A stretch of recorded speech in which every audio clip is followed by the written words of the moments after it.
Você já percebeu que grandes APIs como do X, antigo Twitter, do Instagram e do Discord não utilizam UIDs como identificador dos seus objetos, principalmente aqueles que são expostos externamente?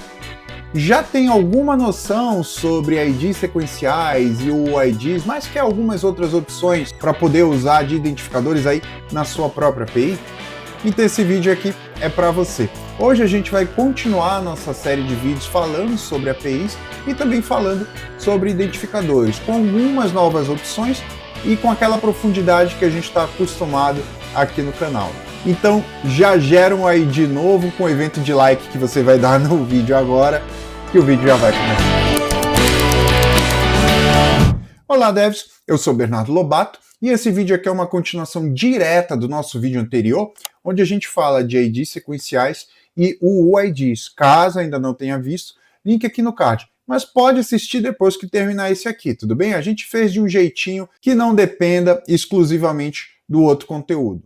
Então hoje a gente vai continuar com a nossa discussão sobre como identificar o seu objeto, o seu elemento dentro do seu sistema, dentro da sua própria API. Então hoje eu vou focar em algumas formas de identificação com um grande foco no Snowflakes, que é o que a gente vai ver no decorrer do vídeo.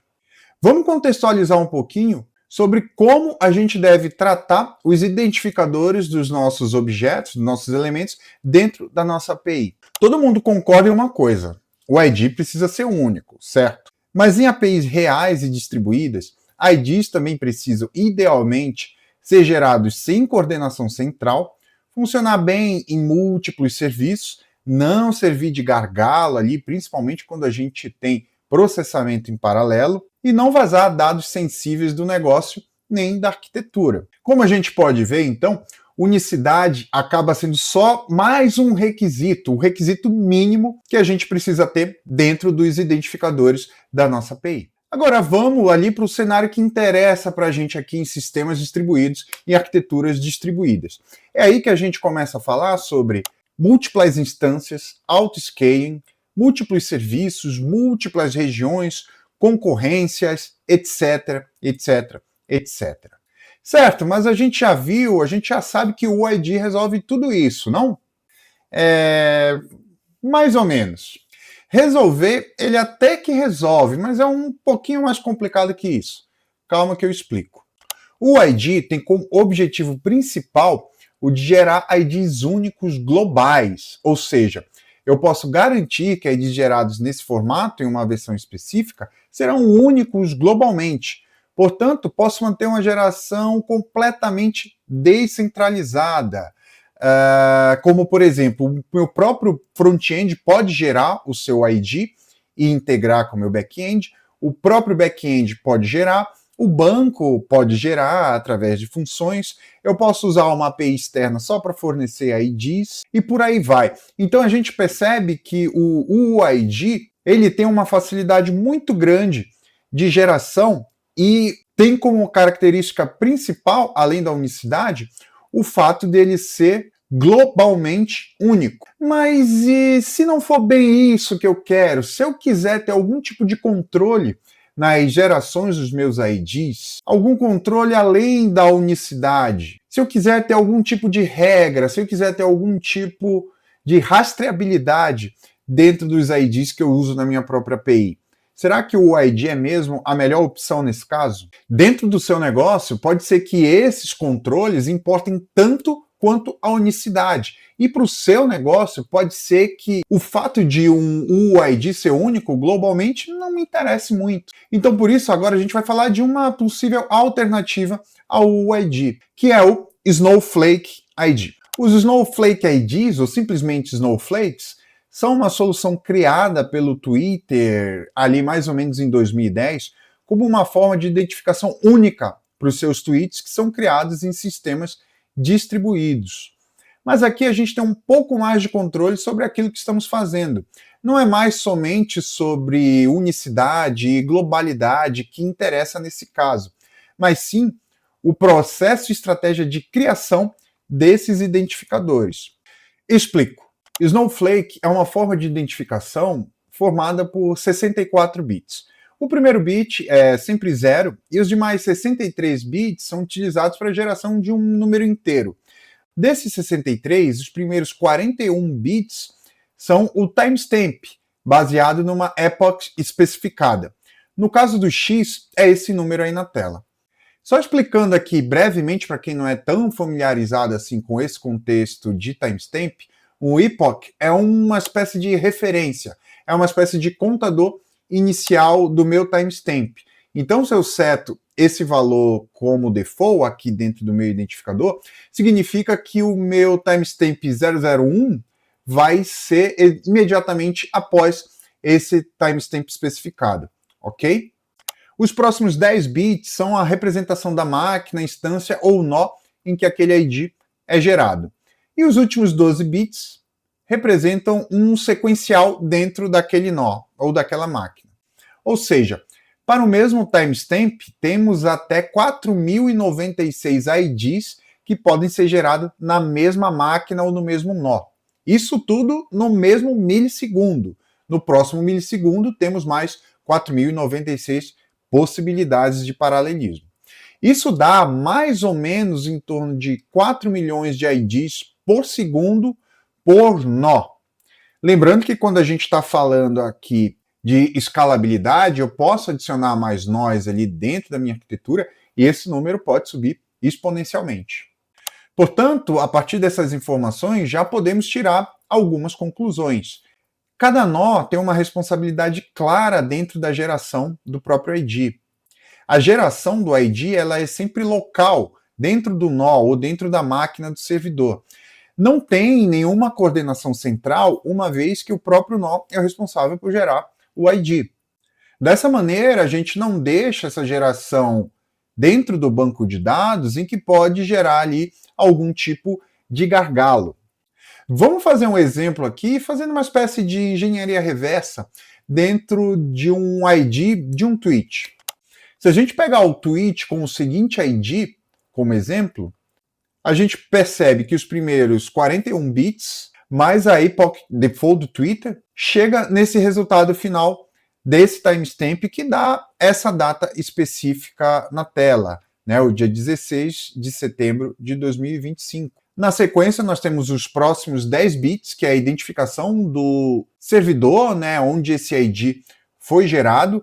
No caso do Twitter, é um número privado, eles não disponibilizam essa documentação, então a gente pode ver ali, a gente não tem um acesso direto a esse cara, mas os próximos 12 bits a gente vê que é um sequencial, nesse caso 260. Ou seja, naquele nó, naquele milissegundo, 260 tweets provavelmente foram inseridos nessa data. Então, a partir de toda essa explicação prévia, a gente consegue tirar algumas conclusões de por que essas grandes APIs preferem usar essa forma de identificação. Para esse tipo de negócio, pode ser interessante a gente ter ali o controle explícito da geração do ID, uma certa previsibilidade operacional, um menor acoplamento ao banco, né? Ou seja, o banco não é um gargalo durante a geração desse tipo de identificador. A gente facilita bastante o nosso processo de observabilidade, devido à facilidade de extrair data hora, identificar picos e entender padrões de tráfego, tudo isso sem nenhum tipo de metadado, apenas o próprio ID já traz para a gente essas informações. Além do X, antigo Twitter, outras grandes empresas, grandes APIs utilizam esse formato, ou melhor dizendo, essa estratégia, com variações muito pequenas entre si. Entre elas, a gente vai citar aqui e disponibilizar a documentação aqui na descrição, o Discord e o Instagram. No caso do Instagram, é utilizada uma variação desses IDs, onde os bits que representam os nós são substituídos por IDs de shards, que são, bem a grosso modo, uma divisão horizontal do banco de dados, conforme ilustrado aí na tela. Dessa maneira, esses bits acabam sendo uma forma mais lógica de estruturação. A gente já percebe que aqui a gente não tem mais tanto aquele apego a nível de máquina, né, a nível de servidor, e sim uma estruturação mais lógica. Já o Discord, ele quebra esses mesmos 10 bits em dois grupos de 5 bits, sendo que o primeiro é direcionado para o ID do worker e o segundo é direcionado para o ID do processo interno dentro da máquina que está rodando, conforme imagem retirada da própria documentação. Dito isso, a gente já consegue extrair algumas características importantíssimas que a gente pode ter quando a gente adota um formato ou uma estratégia dessa de identificação. Entre elas, a gente pode citar ordenação temporal forte, já que esses IDs são relacionados diretamente numa linha do tempo. E diferente do UID, principalmente na versão V4, aqui a gente consegue ordenar dentro do banco de dados e acaba sendo um pouco mais amigo dos índices das tabelas relacionais. Esses IDs gerados, eles também são mais compactos e eficientes, pelo fato de usarem 64 bits, o equivalente ao BigInt dentro de um banco de dados relacional, ao contrário dos 128 bits do UID, acaba melhorando, além do tamanho de armazenamento, a eficiência de cache e a criação de índices que são consideravelmente menores. E como já falado no vídeo anterior, em bilhões e bilhões e bilhões de linhas e tabelas, isso faz muita diferença. Uma outra consequência dessa estrutura de criação é que esses IDs são excelentes para particionamento. Afinal, já faz parte da sua própria estrutura. Ele já nasce meio que particionado ali por nós, por máquinas ou por processos lógicos, como a gente bem viu. Mas isso tudo só funciona bem porque essa geração de IDs exerce um grande controle sobre a sua própria infraestrutura. Como já deve ter ficado claro aqui no decorrer do vídeo, essa geração é um pouquinho mais complicada do que a geração de um UID ou de um próprio ID sequencial, uma vez que envolve detalhes da minha infra. Então agora eu vou trazer alguns pontos em que a gente tem que tomar bastante cuidado ao optar por utilizar uma estratégia de geração de IDs como essas, né, como o Snowflake. Quando o sistema é pequeno e não temos a real certeza se vai ser mesmo necessário uma API distribuída ou mesmo um banco de dados distribuído, pode não ser a melhor opção. Quando temos aquela necessidade de unicidade global, como por exemplo, quando recebemos IDs já criados ou pelo meu front-end ou por uma API terceirizada, ou que eu preciso gerar os meus IDs offline e depois sincronizar com a minha base, sendo que esses IDs são gerados externamente à minha infraestrutura, é um forte indício de que essa estratégia pode não funcionar de maneira adequada. Também é muito importante falar que aqui a gente vai precisar de muita coordenação e configuração que são obrigatórias. Ou seja, é necessário programaticamente configurarmos os nós, ou os nossos servidores, ou os nossos pods, se a gente estiver utilizando Kubernetes, ou qualquer outra estratégia que utilizemos para gerar os 10 bits de identificação daquela instância. Então, isso envolve também configuração de infra e o desenvolvedor precisa estar atento a isso, pois, em hipótese alguma, duas instâncias, ou dois nós, ou dois servidores podem ter o mesmo ID, pois isso pode e vai causar colisão. Dessa forma, a gente precisa ter, para a utilização dessa estratégia, uma configuração correta de deploy, uma configuração correta de autoscaling, etc, etc, etc. O outro ponto a se levar em consideração é que o Snowflake ele não é um padrão formal. A gente não tem uma RFC definindo como que vai funcionar o Snowflake. Ao contrário dos UIDs, né, que a gente viu no vídeo anterior, que possuem suas RFCs correspondentes às versões. Nesse caso aqui, a gente não tem uma especificação dizendo como que deve ser implementado. Mas eu não diria que isso é inteiramente algo ruim. Dessa forma, é também permitido que a gente faça customizações ali na geração, assim como a gente já citou, algumas empresas já realizam e já trabalham dessa forma, de acordo com o seu próprio negócio, de acordo com a sua própria infra. Outra questão que a gente também já discutiu é a questão de vazamento de informação temporal. Mais uma vez, isso não é necessariamente uma desvantagem, mas permite saber exatamente quando aquele registro foi criado. Se o seu negócio não permite esse tipo de exposição, então pode ser o caso de repensar a utilização dessa solução. Um ponto importante também, que aqui já vai um pouquinho mais em detalhe de implementação, é que a gente precisa estar bem atento ao famoso clock drift, que é basicamente quando duas máquinas, ou nós, ou instâncias, perdem a sincronia com o relógio, podendo voltar ou avançar levemente no tempo. Isso é um comportamento normal de hardware, tá, gente? Não é uma coisa muito fora de série. Então, com essa implementação, principalmente se a gente já aguarda ali uma quantidade enorme de geração de IDs, é algo que precisa ser direcionado. Acho que aqui a gente já conseguiu passar um pouquinho aqui de como que é essa vibe, o que a gente vai ter de desafio na implementação do Snowflake dentro das nossas APIs, dentro dos nossos negócios. Vamos fazer agora um pequeno comparativo entre essa estratégia de identificação e os UIDs. Um ID gerado através de UID, normalmente é um ID simples, ele é amplamente suportado, né? Qualquer linguagem mais popular ali a gente já tem um suporte basicamente nativo para a geração desses elementos. Ele é um bom padrão para a gente começar o desenvolvimento e a gente tem pouco controle sobre a origem desse ID. Ele permite a criação descentralizada em qualquer client. Por exemplo, eu posso criar meu UID dentro do front-end e salvar ele diretamente no back-end sem maiores validações. Ou eu posso criar meu ID offline e depois fazer uma sincronização de acordo ali com a minha regra de negócio. Isso é bom? Isso é ruim? Aí é você que tem que responder, você que conhece o seu negócio. É um formato difícil de impor políticas, pois como a gente já viu, ele é regido ali por uma RFC, por várias RFCs, como a gente já viu. Então a gente tem que seguir à risca aquele processo de geração, de maneira que a gente não consegue muita customização em cima do formato. E um outro ponto que eu acho que vale a pena falar aqui é que a gente pode evoluir para versões mais novas de maneira transparente. Ou seja, se eu já criei o meu ID ali numa versão V4, por exemplo, eu posso evoluir ela para uma V7 sem maiores transtornos, sem precisar editar os IDs que já foram criados no meu banco.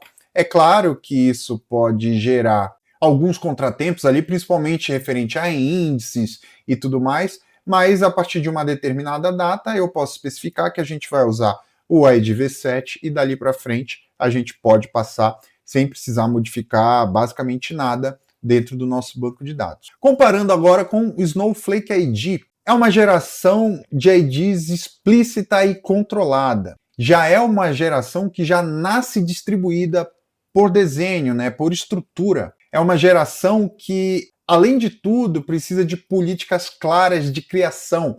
Todas as instâncias do meu sistema, da minha API, devem estar a par dessas políticas de criação. Eles são IDs previsíveis operacionalmente, são IDs mais eficientes para bancos de dados em relação a índice e em tamanho de dados. Como a gente já está acompanhando aqui, são IDs mais complexos para geração e implementação dentro da nossa API, ou seja, exige uma disciplina arquitetural. Eu preciso que essa regra de geração esteja muito clara. E é também um identificador que é um pouco mais próximo da minha infraestrutura. Resumindo e reforçando aqui, o Snowflake permite um maior controle sobre geração, mas aí perde um pouquinho da flexibilidade. Tem mais um detalhe que eu queria comentar antes da gente encerrar esse ponto sobre o Snowflake ID, é que ele foi criado em 2010, tá? Então em 2010 a gente já não tinha ainda recursos como o UID V7, que foi determinado em RFC somente em 2024, apesar de já ter ali algumas versões betas sendo executadas em ambientes produtivos. Então eu acho interessante que quando a gente começa a olhar para essas grandes APIs, para grandes escalas, a gente começa a entender que a escolha de um identificador para os nossos elementos, ela precisa ser uma decisão arquitetural. Não é um detalhe de implementação, eu simplesmente chegar a colocar um ID sequencial ou um UID e ver o que vai acontecer. Parado para pensar nisso, que a escolha de um ID pode encapsular tantas opções e tantas tomadas de decisões, deixa aqui seu comentário e vamos enriquecer essa discussão. Existem muito mais padrões e formatos de identificadores que eu podia trazer para a gente abordar aqui em novos vídeos. O vídeo de hoje foi um pouco mais focado mesmo no Snowflake AD, por ser amplamente utilizado em grandes APIs e ambientes produtivos. Não sei se eu faço uma terceira parte dessa série, porque talvez fique um assunto um pouco moroso. Se de repente você quiser que eu faça a terceira parte, deixa um comentário aqui. A gente tem vários outros formatos que a gente pode comentar, como o LID, KS, UID, NanoID, os IDs naturais e por aí vai. Dá para fazer mais alguns temas sobre isso. Caso não queira, comenta também aqui embaixo e aí a gente segue em frente dentro dos nossos assuntos. E mais uma vez, se esse vídeo te ajudou de alguma maneira, se esse vídeo te fez pensar um pouquinho diferente na forma como você conduz a criação de seus IDs dentro das suas APIs, deixa um like, se inscreve no canal, ativa o sininho, compartilha esse vídeo aqui com o seu time, compartilha com o seu Tech Lead e vamos trazer mais material como esse aqui para a gente continuar discutindo, tudo bem? Mais uma vez, obrigado pela sua audiência e a gente se vê no próximo vídeo.